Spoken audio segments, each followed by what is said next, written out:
All right, good to see you, Paul, Judd, and Lonnie.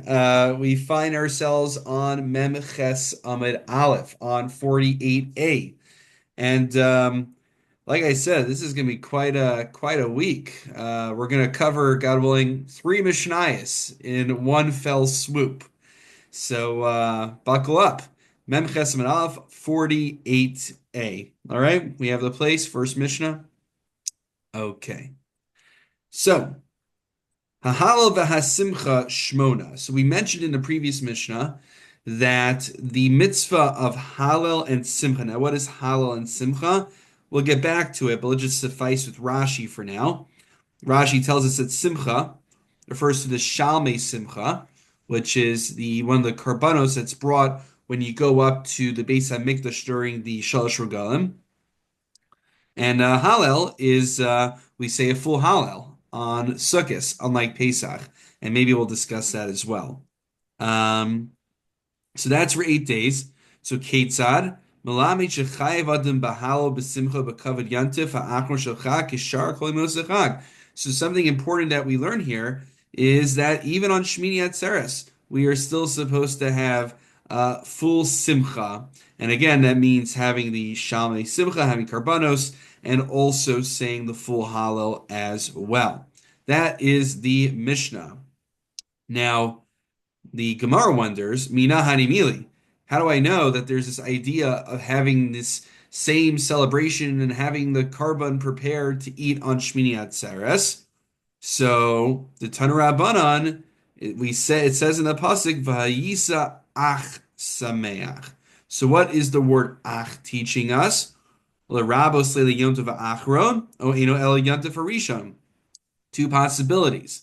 Maybe it's coming to teach me that I have to prepare a karban in advance so I can have it ready for the night of Shmini Atzeres to celebrate. Or maybe it's teaching me that I should prepare the karban even prior to the first day of Yom Tov, which that would be quite a chiddush because generally we only slaughter the karbanos for the yontif on the yontif itself, not in advance of the yontif. That's generally not what we do. So Keshua Omer, ach chalak. The word ach seems to be chalak. It seems to kind of to cut something short. So that would seem to imply that we would not be adding on from the front, but actually we would be going with Shmini Atzeres because we'd be cutting into the yontif. Sorry, so be excluding the first day and not the last day. That's what Chalak would do.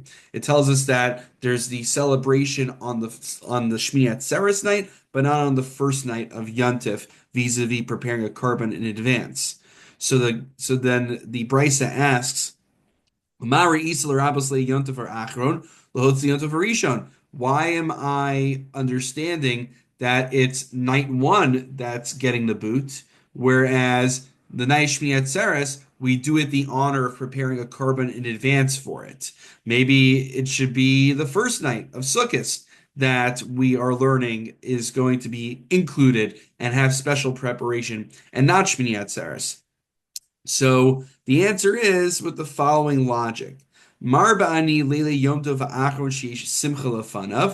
about momentum. We've already been celebrating Sukkot, so the momentum of the Simcha of Sukkot like pushes us into Shmini Atzeres.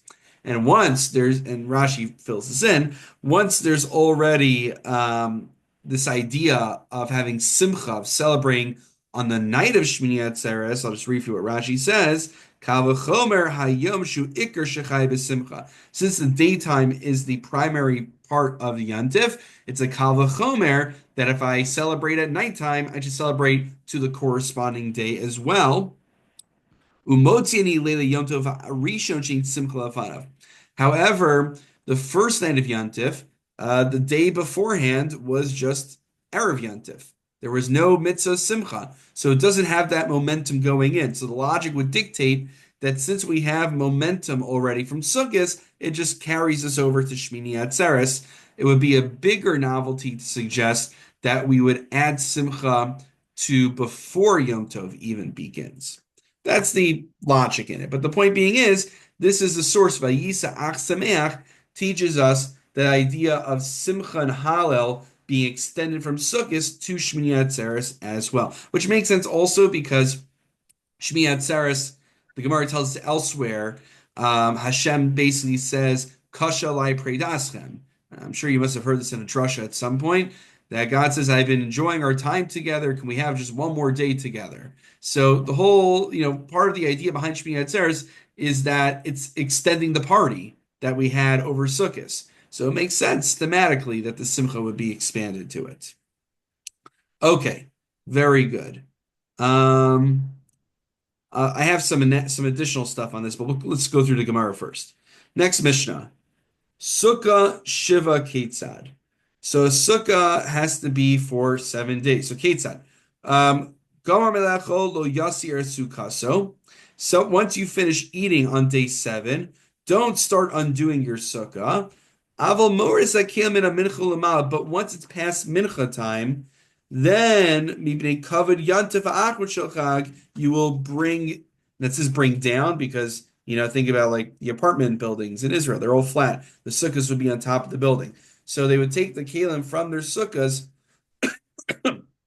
and bring it down into their households.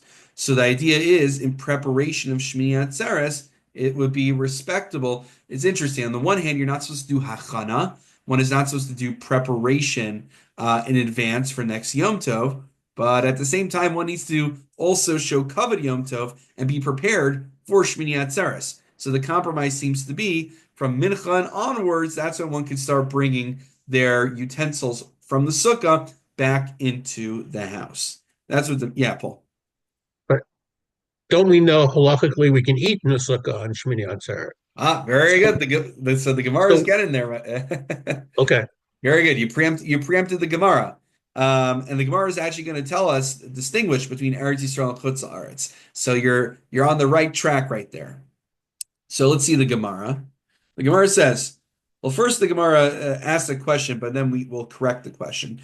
Ein lo kelim lahor mahuv. The Gemara asks, what if you don't have any utensils to bring down? How do you show kavod yontif? The Gemara scratches its head and says, wait a minute. Ein lo kelim ela ki yishtamish ma'yishtamish. What were you using all of yontif? What do you mean you don't have any utensils? So rather, the Gemara adjusts the question. Ela ein lo makom lahor kelim mahuv. What do you do if your house is a mess and there's no way you're going to have the yontif meals there, and you want to have the yontif meal in your sukkah instead? So what this gets into is an issue of the appearance, at least, of Baal Tosef.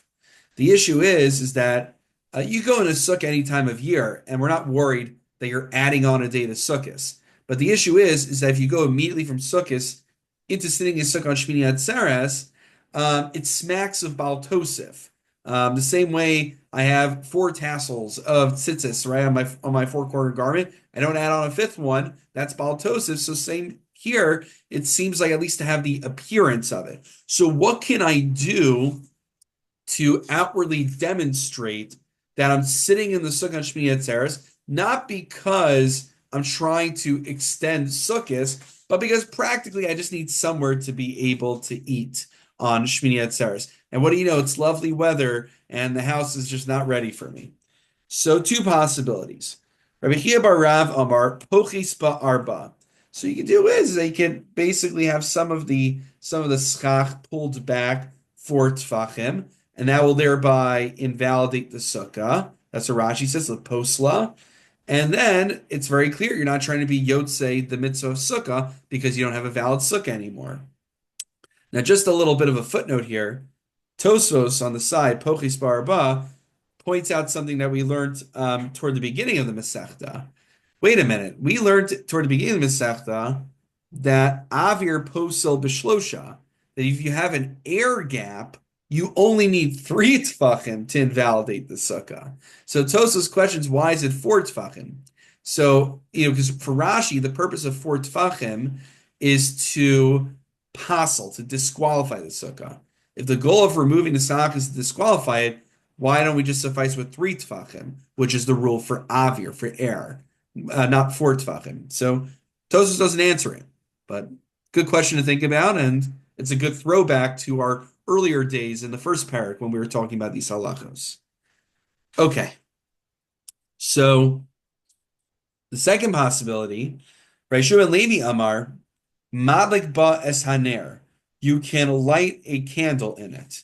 Now, what's the issue of lighting a candle in a sukkah? There can be different reasons. Maybe you'll burn it down, but one of the reasons given in the Mefarshim is interestingly that if you have a smaller sukkah, the flame basically will take up space and create like a no-fly zone and will actually minimize the shear of the sukkah. If the sukkah needs to be 10 tefachim tall, having a flame in there, taking up airspace over there as a no-fly zone will actually minimize the space in the sukkah and sort of, at least on a durabanan level, maybe we would treat it almost as disqualified. So great. If you put a flame in your small sukkah, that will again invalidate it, at least rabbinically, and or at very least demonstrate that you're not planning on using it for the mitzvah sukkah. Now, the Gemara says this isn't a machlokus actually. Velo pligi, halav v'halahu. So this gets pulled to your point. Wait a minute. So what are we doing in the Sukkah on Shmini Atzeres? I don't get it. Are we talking about Eretz Yisrael? Are we talking about Chutz Arts? So actually, these two suggestions are contingent on where you are. Rav Chia bar Rav was in Eretz Yisrael. In Eretz Yisrael, there's no mitzvah to sin the Sukkah Shmini Atzeres because there's no Sveika Diyoma. Since there's no Sveika Diyoma, you could actually actively remove the schach and disqualify the Sukkah. But for Reishu ben Levi, who is in Bavel, Halan, right? It's the Talmud Bavli, who's in Bavel, you cannot actually start dismantling the sukkah because we just paskin. Remember, we learned like 2 shiurim ago. We said that the halacha is that we have to sit in the sukkah on Shmini Atzeres, and it has to be seemingly a kosher sukkah. So that's why he needs a different option, which is why he gets creative with putting a flame in the sukkah as a hecker, as opposed to beginning to dismantle the sukkah. But the Gemara says this is all nice, the suggestion of putting a flame in the sukkah, Hateah sukkah katana, but that's only true. It's only going to diminish the shear of the sukkah if it is a small sukkah. But sukkah gedolah ma'ikla meimar. But if we're talking about a big sukkah, having a little bit of a flame in a big sukkah isn't going to take up that much space. It's not going to be an issue. So, and therefore, it will not demonstrate that you are trying to sort of disqualify the sukkah. So what can you do instead to demonstrate that you're not trying to fulfill the mitzvah sukkah to permit you to eat in there?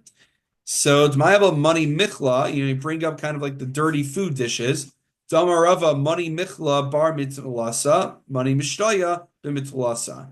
We learned in on Chav Tes Amid Aleph that you can leave utensils from beverages in the sukkah, but utensils that were used for food are dirtier and they're supposed to be removed from the sukkah right away.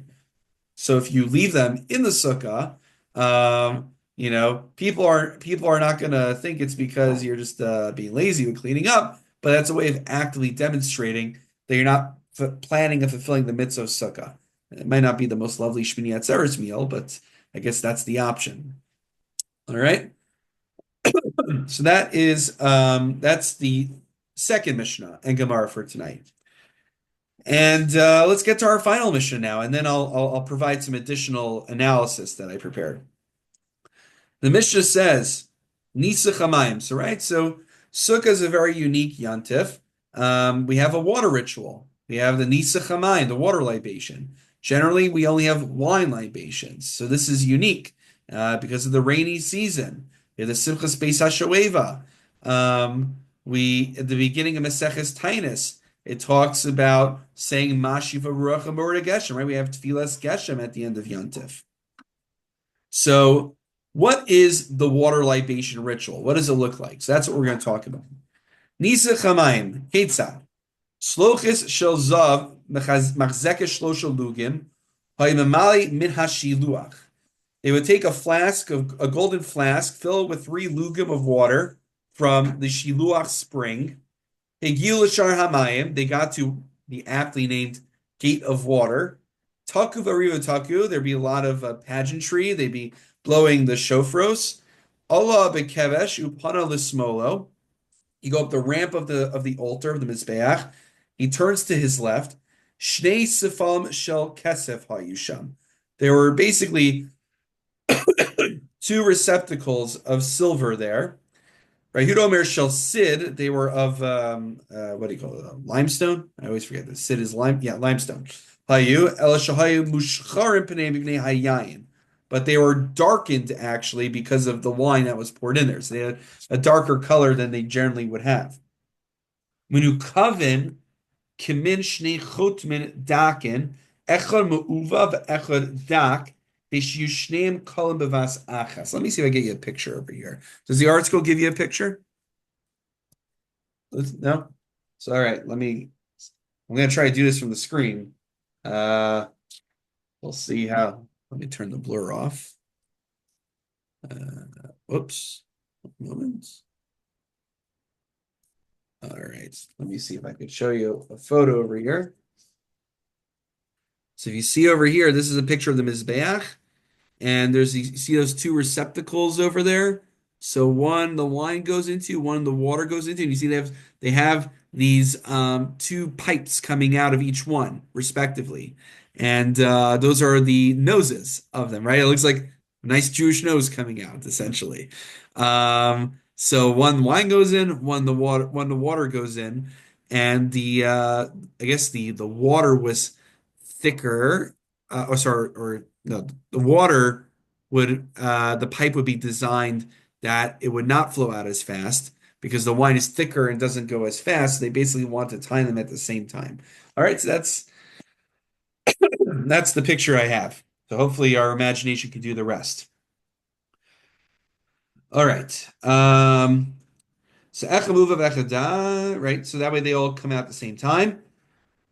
Ma'ravo shel mayim, mizracha shel yayin. So the one on the eastern side was for water. The one on the one on the western side was for water. The one on the eastern side was for wine.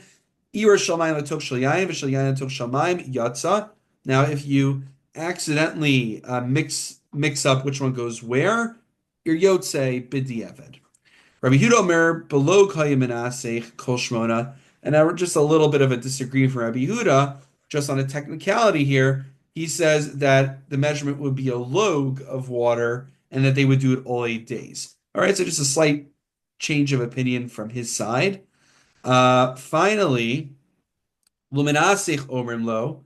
So this is interesting. They would tell the person doing the libation, Hagva Yadecha, lift your hand. Shepam achas nisich echad al gabe raglav, urkamu kol am besrogehen. There was a time that someone poured the water on his feet. He was a tzeduki. He wasn't. He had his own beliefs of how the ritual should or rather shouldn't go, and so they pelted him with their esrogim because of the chutzpah that he disrespected the ritual. Um, I guess they didn't pay for those $70 Rogan, right? You wanted, something remarkable, by the way. I'm going through Mishnayos Me'ila right now. So in order to, what's the right translation for Me'ila? Sacrilege. I think that's how they translate it. If you use something consecrated for the Beis Hamikdash for yourself, that's called Me'ila. So you have to basically benefit up to a shava pruta. Not a lot, but that's the amount. So there's a case in the Mishnah, I'm just learning that if you send somebody with a shava pruta, and they go and purchase an esrog with it, there's implications for me'ila. And to me, the biggest, eyebrow raiser in the Mishnah was, wait, you could buy an esrog for shava pruta, a few pennies? How do I get in on this deal? So that to me was the big chiddush. Paul, yeah. Yeah, I'm sorry. Isn't the procedure done by the Kohanim, not Yeah. by individual lay people? Oh, no, it's Kohanim. Right. So This is where else Suduki. does a Kohen get the flexibility to get it wrong? So they're Sadukim. Remember, they were the what do you call it? Sadducees. So it was actually Dafka the Kohanim. It was a sect of Kohanim who rejected the rabbinic Pharisaic tradition. So it'd be specifically a Kohen who would do something like that. I'm glad you brought that up. All right. All right. Does Rashi talk about it? I'm just curious. Glance at Rashi here. Um, yeah, Rashi says, Shenira shetiti namayim b'safa lefi shahat stukin ein modin b'nisa chamayim. Because it's Sadukin, they didn't acknowledge this ritual called Nisa Chamayim. Like, where do you guys get that from? So, and there was once a Tzeduki Echad, Pamachas Nisi Suki Echad Samayim al Raglav. Right? So it was a Tzeduki. I'm not even conjecturing. Rashi says it. All right. Finishing up the Mishnah.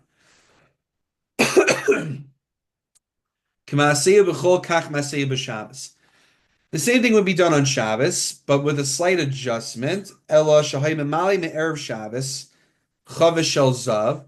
They would first fill up on erev Shabbos a barrel of gold, a golden barrel, she'ena b'kudeshes that was not consecrated. We'll talk about in the Gemara why that's so. So min hashiluach. Umanicha balishka, and they would place it in a chamber, and nishbecho niskalasa, if it got poured out or if it was left open, exposed, then hayimamali min akior. Then, all right, they couldn't get it from the spring, from the mei shiluach, so rather they would just use the kior, the water, their the intra Beis Hamikdash plumbing essentially. Now, what's wrong with yayin, with wine or water remaining exposed? Exposed wine and water are puzzled to be used for the mizbeach.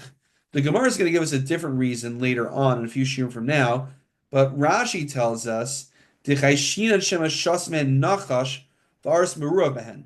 concerned that a snake may have drank from it and put some of its venom in there. Now, what's the issue of venom going in? No one's drinking it. So interestingly, it's not that it's not edible anymore, and that's why you can't bring it. Rather, the issue is that you're supposed to use, let's say, a log or three lugin of water or of wine. And now, instead of giving the shear of wine, it's the wine with a little bit of the venom of the snake. So you're not actually putting the proper shear in anymore. So I thought it was interesting that Rashi doesn't seem to be bothered by the fact that the wine and water is not edible anymore and it's not worthy of being brought. It's just a statistical tech issue. And it's also fascinating that it's not bottle in there either. So I'm sure, if I were giving like doing an Ian shear where we would, you could spend like an entire shear just, or maybe more, just delving into like notions of batal bashishim and, batal barov and all those principles, just using this as a springboard. But I have something else prepared instead. So two ha'aros I wanted to share. Let's see. We'll go in order. So turn back to Mem Chesam and Aleph. The first Mishnah that we learned talked about the imperative of having simcha on Yom Tov, including Shmini Atzeres. Now here's the question. How do I quantify simcha? I don't know, like, do I take a hike or do I go play pickleball? What counts as simcha? So Rashi told us, Shalmei simcha, right? It tells us in the Gemara Maseches Pesachim, and I'm sure elsewhere, Ein simcha el b'basar v'yayin. The simcha is fulfilled through meat and wine. This refers to the basar of the karbanos that are brought. But the question is, are the karbanos essential? So the Ritva, earlier in the Masechta, Membez and Membez, not too much earlier, but a few blot ago, points out that if Shabbos coincides with the first day of Yom Tov, we won't have the opportunity to offer the Shalmei Simcha. They will be pushed off to Chol HaMoed. So I don't get it. How do I have Simcha if day one coincides with Shabbos and I can't bring the Shalmei Simcha? To which the Rifa says that Kevan Delo Mikol Makom Ha'isa L'Simcha Shel Chulin O B'Shar Minei Smachos. There's other kinds of ways to celebrate. Kevan Delo Efshar B'Basar Shlamim, when it's not possible to eat the basar of the shlamim. Shel Amor Shein Simcha El B'Basar El Mitzvah Min HaMuchar. It's just ideal to use the basar of the shlamim, but it's not ma'akev. It's not essential. And if you look actually in Psachim and in the Rambam codifies this, there's different ways for people to make Yom Tov special. I believe it says that you're supposed to get your wife new clothing. You're supposed to get the kids like roasted nuts or something, or like candy for them. So there's other ways that are not intrinsic to the mitzvah of the Shalmei Simcha that one can still enhance it on a more broader level. So even if you can't bring the Shalmei Simcha, there's still other ways that one should find a way to make Yontif special. That's that's what the Rifa says. Tosos, however, seems to say elsewhere, Moe Katan, that no, all the other forms of smachos were added on by the rabbis. The only authentic biblical way to fulfill mitzvah simcha is the shalmei simcha. That's it. It's not just about walking around and frolicking in the fields. That's not called real simcha. And what I saw, apparently the Minchas Baruch makes a very interesting point that this machlok is not just theoretical, but can have practical ramifications. Shimnemar. All right. So the question is there an obligation to eat the carbon shlamim every single day? So if the mitzvah of simcha is absolutely contingent on the shalmei simcha, then, like Tosa says, and seemingly there's a mitzvah to partake in eating shalmei simcha every single day of Yom Tov. But if we say that there's no obligation to eat the Shami Simcha for the purpose of Simcha, there's other ways to fulfill it, then just have the Shami Simcha once and you don't have to eat it on the other days. And you can still fulfill the mitzvah Simcha in other manners. All right, so that I thought was interesting. One other point that I'd be remiss if I didn't mention is on the next Mishnah. The Mishnah in the middle of Mem Chesam and Aleph. Remember, we said that only from Mincha and onwards can one begin to take the utensils from their sukkah back inside for the honor of Shmini Atzeres, right? Well, I have a question. You're only obligated 1 day meal on Yontif. So after I'm done with lunch right away, why can't I begin to close up shop? Why am I waiting till after Mincha? So Rashi says, Da kol hayom chovasa lishon u'lishanein. Anytime you want to sleep, you want to learn, you want to do something, the sukkah should still be available to you, even if you had your formal Yom Tov meal. The ikale sudasa achol begava. I don't know. Let's say you want second breakfast, so then you should be obligated. Then you'd be obligated to go in the sukkah. So for Rashi, there's nothing fundamental. It's just that just in case you might need the sukkah, we don't want to begin dismantling things too early. However, with this we'll conclude, the Ran classically disagrees with this. He doesn't call out Rashi directly, but he very clearly has a different idea. The Ran says that this is actually based on the pasuk, but sukkahs teshu shivas yamim, sarach tehelo sukkah kol shiva. Remember, it says in the pasuk, you shall have a sukkah for 7 days. So actually, there's a fundamental obligation to have it for 7 complete days. So we don't want to begin dismantling it early, and that's why even the kalim, even the utensils, should not be brought in before mincha time. So that way we can have a complete 7 days, as close as we could get to it, not just of the structure of the sukkah being up, but the sukkah remaining in operation for 7 days. So for Rashi, it's just like, maybe I'll need to use it. It's a concern. For the Ran, it's fundamentally about fulfilling the mitzvah of having a sukkah for 7 days, even if I don't plan on going back in there after I'm done with lunch. So that's a classic machlokis between Rashi and the Ran, by the way. And a lot of people like to, there's a lot of discourse elaborating on it, but it's a good machlokis to know. Judd, you're going to say something? I may have missed what I'm going to ask you about now, but isn't it preparing for after the yontif by withdrawing utensils? Yeah, that's the oddity over here. It's a good point, Joe, which is seemingly it should be hachana.